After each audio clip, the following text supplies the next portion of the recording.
History and evolution of currency notes.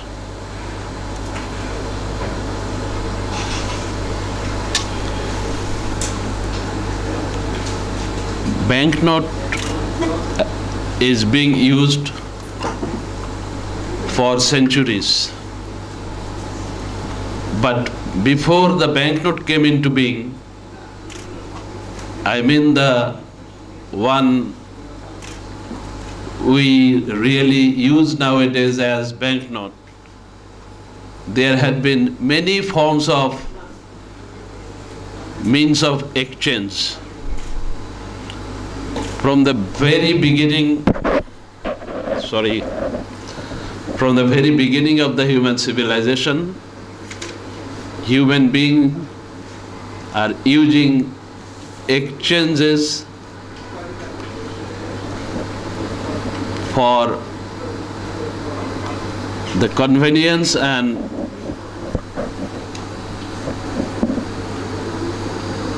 ease. In the initial days of human civilization, people used the barter system.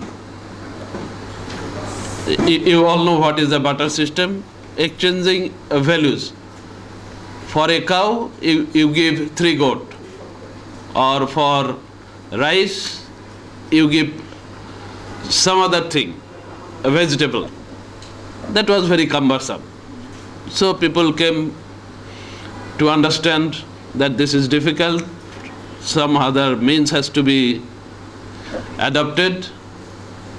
So people started using metal of value in the form of coin. Throughout the human civilization, use of coin has been very extensive. Every kingdom, every sovereign had their own coin or currency.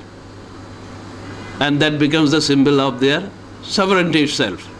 With the change of sovereign power,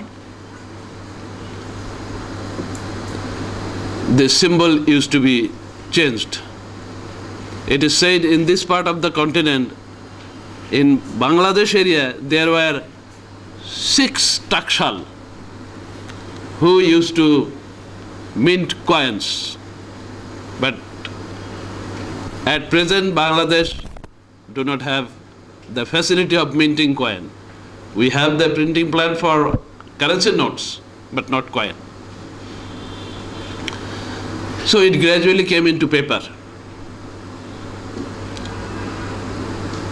From paper, nowadays, we are using polymer. And from there, we have gone into electronic transfer of cash. Purchases we make, we pay from our mobile. So the evolution is going on. But whatever is the form, the cash is playing its very important role. We cannot really forego about cash. So,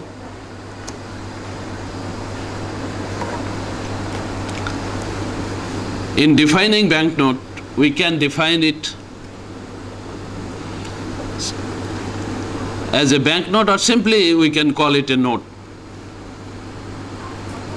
It is a negotiable instrument, but backed by the promise of a sovereign authority to pay back the individual the sum of money that is written on the paper. Initially, this was done by various commercial companies. Company used to issue money, and the system was not that today we have $100 note, $50 note, or 500 euro note. Initially it was like a check. They used to write down the amount with ink on a printed paper. That continued for some time.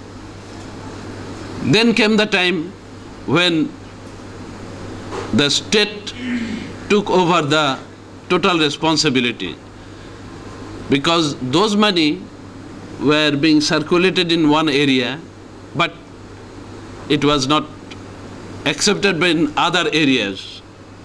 The value would be different, and people would lose their confidence in that currency. When the state took over, it was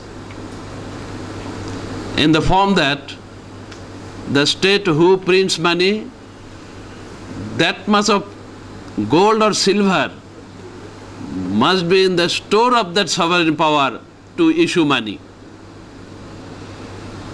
But in the present day, what happens? It is not really the amount of metal, gold, silver, or whatever you have. It is the government who prints the money as per their requirement. But he is obliged to repay the bearer of that paper the amount that is written on that paper. Say if it is $100, if you want, you can deposit it in the bank and you can get its value in any form. And this is known as legal tender.